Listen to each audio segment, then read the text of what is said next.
Bismillahirrahmanirrahim. Assalamualaikum warahmatullahi wabarakatuh. Perkenalkan, nama saya Miftahur Rahmah, NIM 1910224 dari kelompok 2. Baiklah, di sini saya akan membacakan latar belakang dari sejarah penciptaan manusia.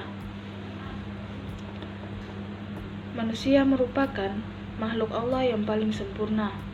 Sejarah penciptaan manusia dimulai dari Adam dan Hawa, yaitu manusia pertama yang menghuni bumi.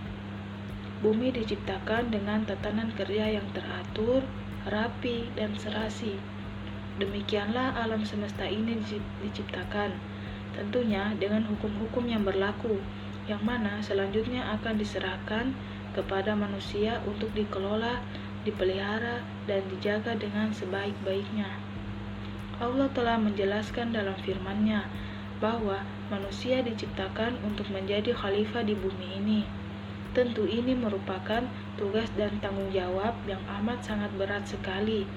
Tapi di samping itu, Allah juga membekali manusia dengan berbagai potensi-potensi yang bisa dijadikan penunjang dalam menjalankan amanat tersebut.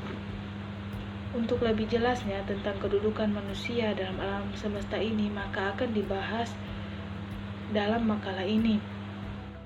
Kita akan memasuki bab 2, yaitu pembahasan. Bagian A, proses terjadinya manusia dalam Al-Quran. Ditemukan gambaran yang membicarakan tentang proses penciptaan manusia. Proses penciptaan itu sendiri dijelaskan dalam surah Al-Hijr ayat 28 sampai dengan 29 yang berbunyi, A'udzubillahi minasyaitonirrajim. Bismillahirrahmanirrahim. Wa idz qala rabbuka lil malaikati inni khaliqum basharan min salsalin min hama'in masnun.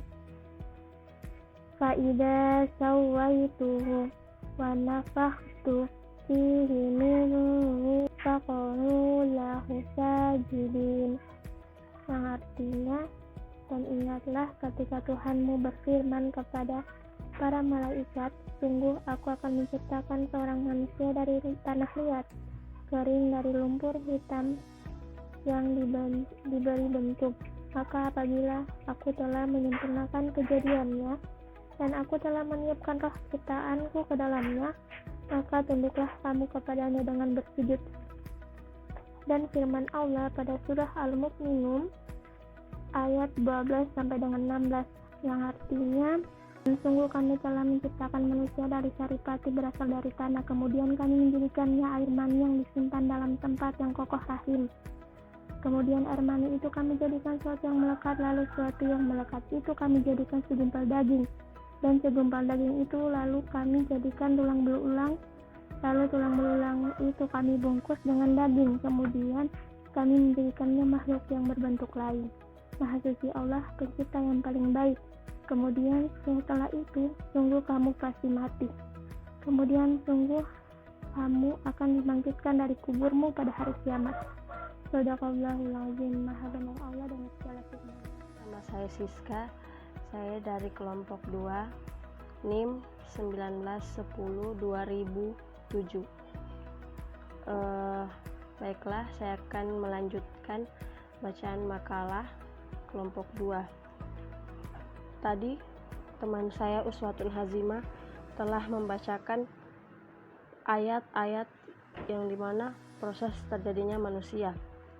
Baik, dari ayat tersebut, pertama menjelaskan tentang proses penciptaan manusia, dan ayat yang kedua terdapat penjelasan tentang proses perkembangan manusia sejak berada dalam kandungan, kehidupan di dunia, hingga hancurnya jasad dan kemudian akan dibangkitkan kembali di akhirat.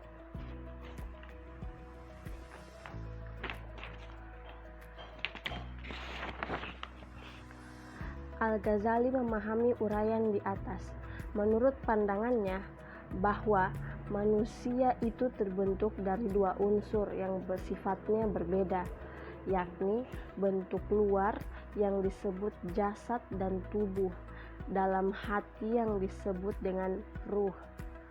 Kepada kedua unsur tersebut mempunyai sifat yang berbeda, tetapi keduanya memiliki hubungan yang sangat erat untuk membentuk makhluk yang sempurna, yang mana satu dengan yang lainnya tidak dapat dipisahkan.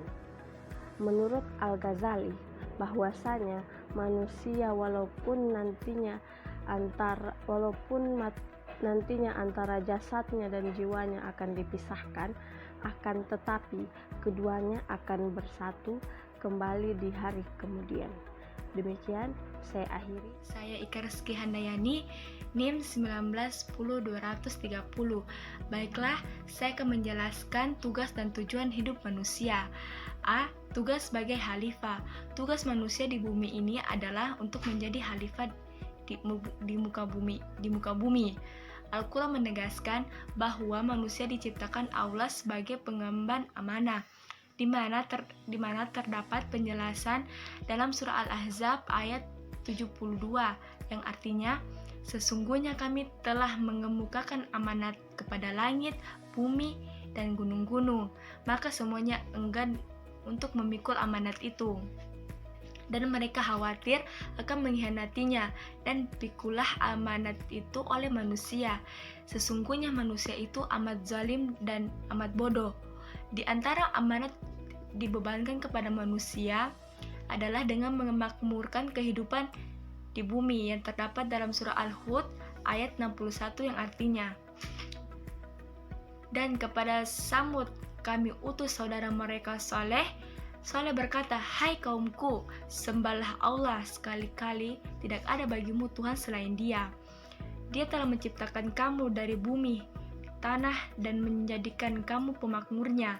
Karena itu memohonlah ampun kepadanya, kemudian bertobatlah kepadanya. Sesungguhnya Tuhanku amat dekat, rahmatnya lagi memperkenankan doa hambanya. Karena amat mulianya manusia sebagai makhluk Allah, maka manusia diberi kedudukan sebagai khalifah di bumi. Firman-Nya terdapat dalam surah Al-Baqarah ayat 30 yang artinya, ingatlah ketika Tuhanmu berfirman kepada para malaikat, sesungguhnya aku hendak menjadikan seorang khalifah di muka bumi. Mereka berkata, mengapa engkau hendak menjadikan khalifah di bumi? Itu orang yang akan membuat kerusakan padanya dan menumpahkan darah. Padahal kami senantiasa bertasbih dan memuji engkau dan mensucikan engkau. Tuhan berfirman, sesungguhnya aku mengetahui apa yang tidak kamu ketahui.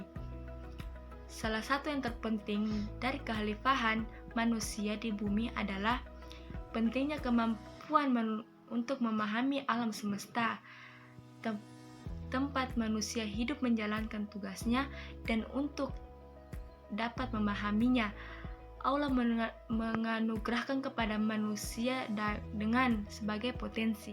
Nama saya Abdul Hafid, NIM 191020023. Baiklah, saya perwakilan dari kelompok 2 dengan judul materi proses penciptaan manusia. Baiklah, saya akan melanjutkan pembahasan yang dibawakan oleh teman saya. Saya akan membacakan yang di bagian B, tujuan hidup sebagai pengabdi Allah. Konsep ini lebih cenderung mengacu pada tugas manusia sebagai hamba Allah. Tugas ini diwujudkan dalam bentuk pengabdian diri sepenuhnya kepada Allah dengan penuh keikhlasan. Jika konsep ini dapat diraih dengan baik, maka manusia akan selalu bersikap tawadu, tidak sombong, dan senantiasa menjalankan apa yang diperintahkan Allah Subhanahu wa Ta'ala.